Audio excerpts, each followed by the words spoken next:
छात्र मित्रों, आप सभी का स्वागत है इस ऑनलाइन लेक्चर में।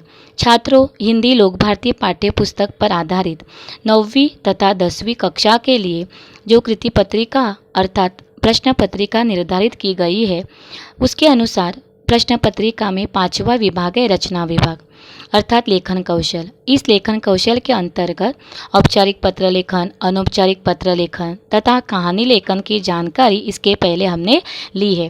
तो फिर आज हम इसी लेखन कौशल के अंतर्गत एक और नया घटक जो है उसकी जानकारी लेंगे और वह घटक है गद्याकलन, जिसे प्रश्न निर्मिति भी कहा जाता है। प्रश्न निर्मिति क्यों कहा जाता है? क्योंकि गद्याकलन के अंतर्गत 100 से 120 शब्दों का एक अपठित गद्यांश यानी अनसीन पैसेज दिया जाता है। इस गद्यांश पर आधारित ऐसे 4 प्रश्न तैयार करने हैं जिनके उत्तर एक वाक्य में हो, और इसीलिए यहाँ गद्याकलन इस घटक पर आधारित आपको 4 अंक दिए जाते हैं। गद्याकलन के माध्यम से भाषा कौशल को प्राप्त करना, इस उद्देश्य से इस घटक का पाठ्यक्रम में समावेश किया गया है। अब गद्याकलन इस घटक पर आधारित जो 4 प्रश्न बनाएंगे, वे 4 प्रश्न बनाने के पहले कुछ बातों को, कुछ मुद्दों को ध्यान में रखना बहुत ही ज़रूरी है। सबसे पहला मुद्दा यह है कि जो अपठित परिच्छेद दिया जाएगा, उस अपठित परिच्छेद को ध्यानपूर्वक 2 या 3 बार पढ़िए। पढ़ने के बाद दिया गया जो परिच्छेद है, उस परिच्छेद के विषय को आप अच्छी तरह से समझ लीजिए कि दिया गया जो परिच्छेद है वह किस विषय से संबंधित है, और उसके बाद प्रश्न तैयार कीजिए। प्रश्न तैयार करते समय आप जो बातें मैं आपको बताने जा रही हूँ, उन बातों को आप ध्यान में रखिए। देखिए, प्रश्न निर्मिति करते समय निम्नलिखित बातों को ध्यान में रखिए। पहला मुद्दा है प्रश्न सरल, संक्षिप्त और स्पष्ट होने चाहिए। जो आप प्रश्न बनाएंगे वे सरल यानी आसान, संक्षिप्त यानी छोटे और स्पष्ट यानी क्लियर होने चाहिए। क्लियर का मतलब है जो आप प्रश्न बनाएंगे वह भली भांति समझ में आ जाए, उसमें कोई भी किसी भी प्रकार की संदिग्धता, कन्फ्यूजन ना हो। प्रश्न सरल यानी आसान हो, जिससे प्रश्न का जो अर्थ है वो समझ में आ जाए। आगे, प्रश्न सार्थक हो और शुद्ध हो। सार्थक यानी अर्थ से भरा हुआ। जो प्रश्न बनाएंगे उस प्रश्न में अर्थ हो, अर्थपूर्वक प्रश्न की रचना करनी है, और उसी के साथ साथ प्रश्न के वाक्य में शुद्धता की ओर भी ध्यान देना है, यानी वाक्य शुद्धिकरण। प्रश्न में अगर आपने कोई अशुद्धता की है यानी कोई मिस्टेक की है, स्पेलिंग मिस्टेक, तो उसके लिए आपके मार्क्स काटे जाएंगे। और इसीलिए प्रश्न जो तैयार किया जाएगा उसमें वाक्य शुद्धि के साथ साथ सार्थकता को भी देखा जाता है। अगला मुद्दा है प्रश्न के उत्तर दिए गए परिच्छेद में होने चाहिए, यानी आप जो प्रश्न बनाएंगे उनके उत्तर परिच्छेद में ही हो। जब आप प्रश्न बनाएंगे तब आपको अपने दिमाग में सोच लेना है कि इस प्रश्न का उत्तर यह होगा, और वह उत्तर इसी परिच्छेद में होना चाहिए। बनाया गया प्रश्न अगर परिच्छेद से बाहर का है तो उस प्रश्न के लिए अंक नहीं मिलेंगे। और उसके साथ साथ जो प्रश्न आप बनाएंगे उन प्रश्नों के उत्तर लिखने नहीं हैं। अगला मुद्दा है प्रश्न बनाने के बाद अंत में प्रश्न चिन्ह लगाना चाहिए। बहुत ही ज़रूरी, आवश्यक ऐसा यह मुद्दा है कि जब आप प्रश्न तैयार करेंगे, प्रश्न के अंत में प्रश्न चिन्ह क्वेश्चन मार्क लगाना आवश्यक है। अगर आप प्रश्न चिन्ह नहीं लगाते तो उसके लिए आधा अंक काटा जाता है। बहुत बच्चे जो होते हैं वो अक्सर जब प्रश्न बनाया जाता है तो उस प्रश्न वाचक वाक्य के अंत में पूर्ण विराम लगा देते हैं, जिस कारण उनका जो अंक है वह कट जाता है। तो ऐसा न हो, उचित स्थानों पर अन्य विराम चिन्हों का प्रयोग करना चाहिए।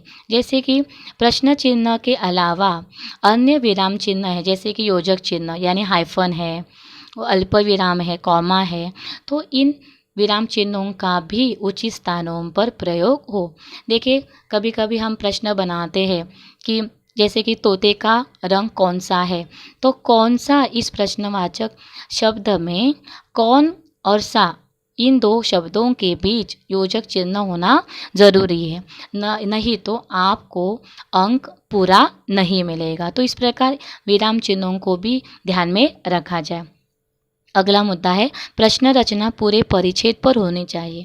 इसका मतलब यह है कि अगर परिच्छेद 100 या 120 शब्दों का है तो पूरे परिच्छेद के हर एक क्षेत्र से प्रश्न भरे बनने चाहिए।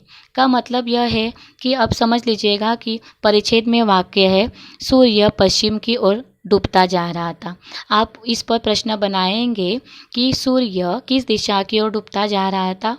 प्रश्न सही है, 1 अंक मिल जाएगा। लेकिन इसी वाक्य पर अगर आप प्रश्न बनाते हैं कि पश्चिम की ओर कौन डूबता जा रहा था, यानी एक ही वाक्य पर आपने 2 प्रश्न बनाए, तो ऐसा नहीं होना चाहिए। प्रश्नों में विविधता होनी चाहिए। आगे है कौन, कब, कहाँ, कितना, कौन सा, क्यों, किसका आदि प्रश्नवाचक शब्दों का प्रयोग प्रश्न निर्मिति के लिए किया जाए।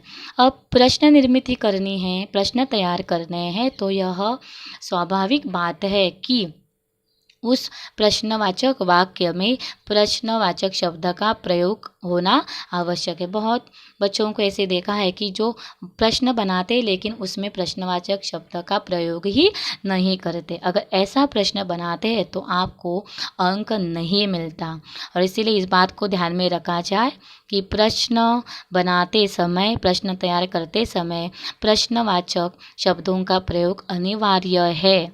कौन, कब, कहाँ, कितना, कौन सा, कौन से, कौन सी, क्यों, किसका आदि प्रश्नवाचक शब्दों का प्रयोग किया जाए। अगला मुद्दा है सर्वनाम शब्दों का प्रयोग न हो। अब सर्वनाम शब्दों का प्रयोग न हो का मतलब क्या है, समझ लीजिएगा कि दिया गया जो परिच्छेद है महात्मा गांधी जी इससे संबंधित है। उनकी जीवनी, उनका चरित्र जो है, उस चरित्र पर चर्चा करने वाला अगर परिच्छेद है, तो आप जो प्रश्न बनाएंगे उन प्रश्नों की शुरुआत महात्मा गांधी जी इस शब्द से तो होनी ही चाहिए। जैसे कि महात्मा गांधी जी का जन्म कब हुआ, यह प्रश्न सही है और इसे 1 अंक मिलेगा। लेकिन अगर आप ऐसा लिखते हैं कि उनका जन्म कब हुआ, यानी महात्मा गांधी जी शब्द के बदले आपने उनका इस सर्वनाम का प्रयोग किया है, तो यहाँ आपको आधा अंक मिल जाएगा या मिल भी नहीं जाएगा। और इसीलिए इस मुद्दे को ध्यान में रखना ज़रूरी है कि प्रश्न निर्मित करते समय सर्वनाम शब्दों का प्रयोग न हो। प्रश्न निर्मित करते समय जो मुद्दे आपको ध्यान में रखने हैं, उन मुद्दों के अनुसार अब यहाँ उदाहरण के आधार पर देखेंगे कि किस प्रकार प्रश्न निर्मिति की जाती है। गद्यांकलन से संबंधित जो प्रश्न दिया जाता है वह इस प्रकार होता है। निम्नलिखित गद्यांश पढ़कर ऐसे 4 प्रश्न तैयार कीजिए जिनके उत्तर गद्यांश में हो, एक वाक्य में हो। गद्यांश पढ़ती हूँ। समय की पाबंदी का उद्देश्य है अपने कार्य को मन लगाकर ठीक समय पर निश्चित अवधि के भीतर सफलतापूर्वक पूर्ण करना। जो लोग समय के पाबंद होते हैं उन्हें अपने कार्य करने के लिए किसी की प्रेरणा या किसी के अनुरोध की आवश्यकता नहीं होती, बल्कि उनकी आत्मा ही उन्हें अपने प्रत्येक कार्य में प्रवृत्त करती है। समय की पाबंदी करने वाले उत्साही और फुर्तीले होते हैं, अपने कार्यों को योजनाबद्ध रीति से करते हैं और अपने काम के समय का पूरा उपयोग करने का ध्यान रखते हैं। ऐसे मनुष्य अमोद प्रमोद के लिए, अपने मित्रों और सगे संबंधियों से मिलने जुलने के लिए तथा विश्राम और शयन करने के लिए उचित अवकाश भी निकाल लेते हैं। परंतु इसके विपरीत समय की पाबंदी की उपेक्षा करने वाले लोग तनाव में रहते हैं। उनका समय इधर उधर आलस्य और प्रमोद करने में व्यर्थ ही व्यतीत हो जाता है और वे सदा काम के बोझ की शिकायत करते रहते हैं। बच्चों, परिच्छेद पढ़ने के बाद हमें यह बात पता चल जाती है कि परिच्छेद जो है उसमें समय की पाबंदी के महत्व को दर्शाया गया है और इस बात को ध्यान में रखकर इस प्रकार प्रश्न बनाए गए हैं। जिनके उत्तर एक वाक्य में है। समय की पाबंदी का क्या उद्देश्य है? देखिए, यहाँ प्रश्नवाचक शब्द का प्रयोग भी किया गया है क्या। उसके बाद जो विषय है वह शुरुआत में ही आया है, समय की पाबंदी का क्या उद्देश्य है। प्रश्न की जो रचना है वह कैसी है? सरल है, उसके बाद संक्षिप्त है और स्पष्ट भी है। कुछ बच्चे क्या करते हैं, प्रश्न बनाते समय प्रश्न रचना में गलतियां करते हैं, जैसे कि क्या उद्देश्य समय की पाबंदी का है, तो यह प्रश्न रचना सही नहीं है, ऐसे प्रश्न को अंक नहीं मिलेगा। तो ध्यान में रखा जाए कि प्रश्न रचना जो है वह सही हो। दूसरा प्रश्न बनाया है, उत्साही और फुर्तीले कौन लोग होते हैं, तो यहाँ कौन प्रश्नवाचक शब्द का प्रयोग किया है। वाक्य के अंत में प्रश्नवाचक चिन्ह जो है, प्रश्न चिन्ह लगाया गया है। आगे, समय के पाबंद लोग किन किन कार्यों के लिए उचित अवकाश निकाल लेते हैं, तो यहाँ भी किन किन प्रश्नवाचक शब्द का प्रयोग किया गया है। प्रश्नों में विविधता है, एक ही वाक्य पर प्रश्न नहीं बनाए गए हैं। चौथा है, काम के बोझ की शिकायत कौन करता है। तो इस प्रकार अगर आपने ये 4 प्रश्न देख लिए तो उससे पता चल जाएगा कि चारों भी प्रश्न जो है उनमें प्रश्नवाचक शब्दों का प्रयोग किया गया है, वाक्य के अंत में प्रश्नवाचक चिन्ह लगाया गया है और प्रश्नों की रचना में विविधता भी है। तो बच्चों, जो गद्याकलन से संबंधित मैंने यहाँ स्पष्टीकरण जो दिया है उससे मुझे पूरा विश्वास है गद्याकलन यह घटक आप अच्छी तरह से समझ गए होंगे और इसी के आधार पर आप अच्छे अंक भी प्राप्त कर पाएंगे। धन्यवाद बच्चों।